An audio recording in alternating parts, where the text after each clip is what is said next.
We plan on continuing to, enhance and develop more tools as we continue, of course. We have a ton of ideas that'll only further cement the Consortium Key as the best aggregate Web3 Discord as we can possibly make it.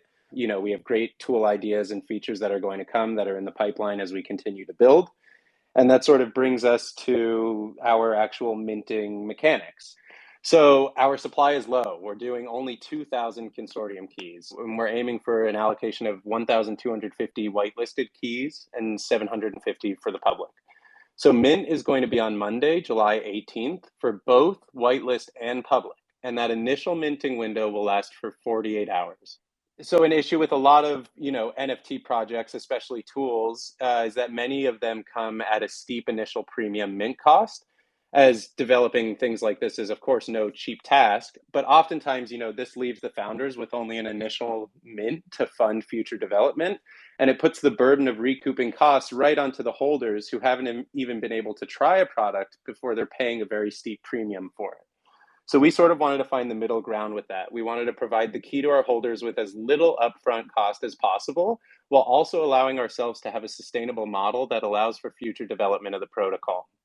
So even though every mint bot on the market right now is over 1 ETH, we aim to be minting at a much cheaper price, which is 0.69 for public and 0.44 ETH for whitelist. And so after the initial 48-hour minting window, any remaining keys will be sold at 1.13 ETH until they mint out.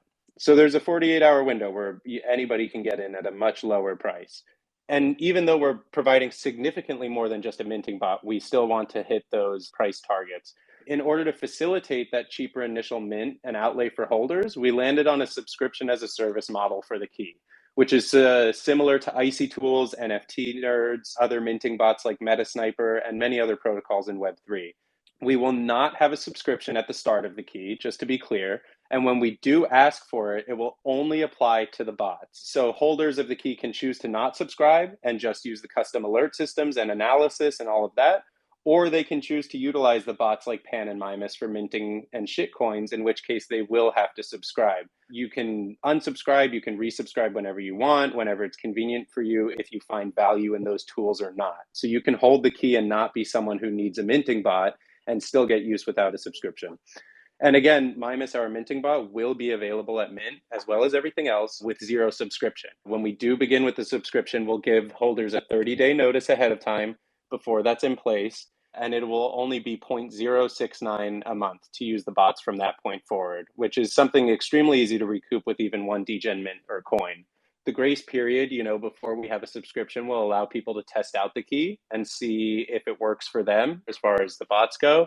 And then the other benefit is the subscription model also allows our business to have continued active funding for development as a much more sustainable model than asking for a premium at the initial mint. You guys get this cheap, and if you like it, then there's a small subscription that we're going to employ later after you really make sure that you find value in this. And since, we plan to stick around, we plan to keep developing to make the key better, the best thing it can be over many years. The subscription model makes the more sense for sustainability.